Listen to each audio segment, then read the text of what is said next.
Hi everyone, Nifty का analysis देख लेते हैं मंडे के लिए कि क्या डायरेक्शन रह सकती है मंडे, क्योंकि एक बड़ी अपॉर्चुनिटी यहाँ पे बनते हुए दिख रही है।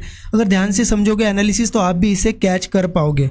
और एक इंपॉर्टेंट चीज़ देखिए, जैसा कि मैं आउटडोर रिकॉर्ड कर रहा हूँ तो थोड़ा बहुत नॉइस आपको आ सकता है, तो आज के दिन एडजस्ट कर लीजिएगा।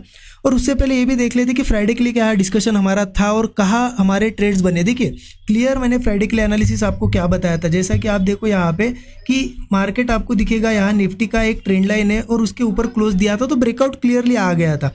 हमने डिस्कशन क्या किया था कि अगर मार्केट, मैंने आपको एक चीज़ बताई थी कि अच्छा मूव आ गया, थोड़ा हो सकता है रिट्रेस करने भी आए, जैसा कि मार्केट गैप डाउन से आया भी। हमारा डिस्कशन क्या था कि इस ट्रेंड लाइन के ऊपर ऊपर रह के कोई ब्रेकआउट बनता है तो हम बुलिश जाएंगे। इसके नीचे अगर जाता है मार्केट फिर से, तो यहाँ पे जो ये रेंज बनी है, ये रेंज भी मैंने आपको कल के दिन बताई है, ये जो रेंज पहले से बहुत दिनों से बन रही है वापस उस रेंज में फंस जाएगा, तो यहाँ पे ट्रेड नहीं करना है, ठीक है।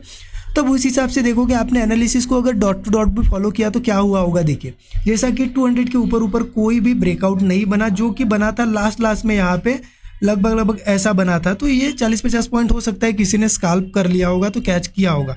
अदरवाइज जब इसके नीचे गया तो यहाँ पे हमारा व्यू ही नहीं था कि कुछ प्लान नहीं करना है। उस हिसाब से देखा जाए तो ब्रेकआउट भी नहीं बना, इसके नीचे कोई ट्रेड हमारा प्लान नहीं था, तो नो ट्रेडिंग वाला दिन था अगर आपने एनालिसिस को फॉलो किया होगा तो। बट अब क्या कर सकते हैं मंडे, तो देखिए मंडे के लिए अगर देखा जाए तो क्लियरली ये ट्रेंड लाइन के आसपास हम ट्रेड कर रहे हैं, राइट।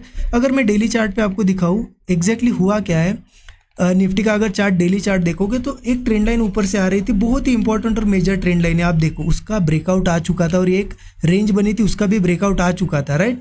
अब इस रेंज के नीचे आया है थोड़ा, लेकिन फिर भी ऐसी क्लोजिंग, बहुत वीक क्लोजिंग, ऐसी क्लोजिंग नहीं मिली कि चलो ट्रेंड लाइन के बहुत नीचे जाके क्लोज हुआ, नहीं, अभी भी उसके आसपास है। तो चांसेस है कि चलो ये ब्रेकआउट, ये रीटेस्ट हो सकता है और मंडे गैप अप या कुछ करके ऊपर आया तो फिर बुलिश पॉसिबिलिटी है। लेकिन अगर मंडे ये जो आज का फ्राइडे का लो है इसके नीचे सस्टेन करता है तो वीकनेस आ सकती है। ये मैं आपको 15 मिनट चार्ट पे क्लियरली समझाऊंगा। लेकिन एक चीज़ समझिए, बहुत ही इंपॉर्टेंट जगह मार्केट है, एक बड़ी अपॉर्चुनिटी मिल सकती है। अगर सस्टेन करता है तो बुलिश अपॉर्चुनिटी मिल सकती है, अगर सस्टेन नहीं करता है तो ब्रेकआउट का फेलियर होगा, एक सेल साइड की भी अपॉर्चुनिटी बनेगी, राइट। तो प्लानिंग कैसे करनी है, 15 मिनट चार्ट पे चलते हैं।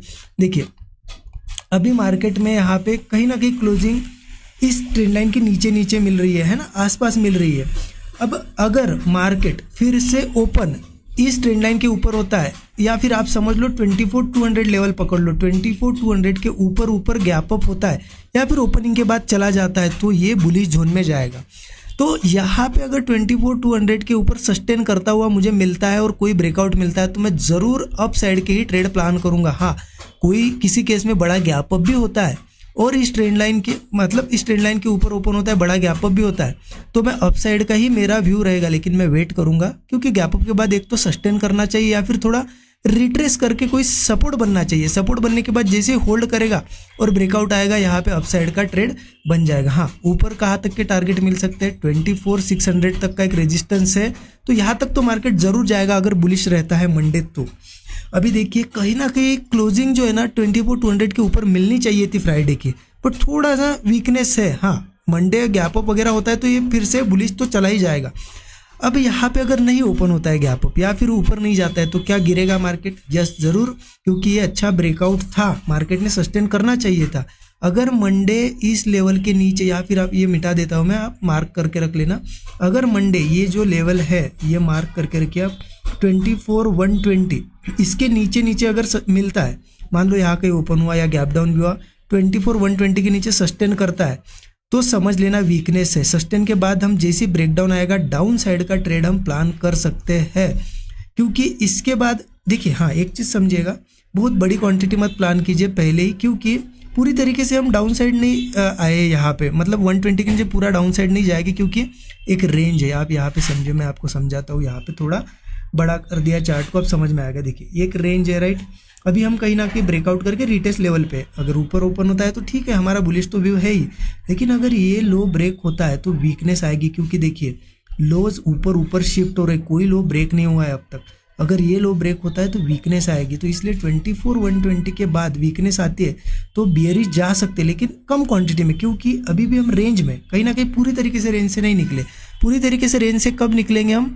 जब मार्केट इस लेवल के आसपास मान लो इन लोज के आसपास 23,900 के आसपास भी आता है, क्योंकि एक बार सपोर्ट लिया, 2 बार 3 बार, अगर फिर से आ रहा है यहाँ होल्ड करके कोई ब्रेकडाउन दे रहा है तो समझ लेना ये पूरे लोज भी ब्रेक हो गए और बहुत तगड़ी सेलिंग भी आ सकती है।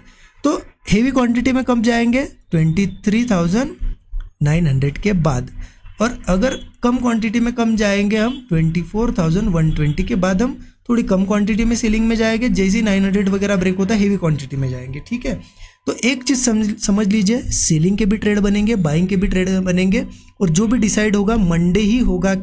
गैप अप गैप डाउन होता है तो उससे भी डिसाइड होगा, ठीक है। गैप अप होता है तो सीधा है, क्लियर है, बुलिश रहेगा। गैप डाउन होता है तो वीकनेस रहेगी। और अगर लेवल्स हमारी ब्रेक होती है ऊपर 24,200 के ऊपर अगर रहता है तो बुलिश जाएंगे 120 के नीचे। तो इतना समझ लीजिए यहाँ पे हम फंसे हुए हैं अभी। क्लियरिटी कब आएगी? मंडे आएगी। लेकिन एक चीज़ है, मंडे एक बहुत बड़ा मूव आ सकता है, क्योंकि मार्केट ने वैसी अभी सिचुएशन यहाँ पे बना दी है। तो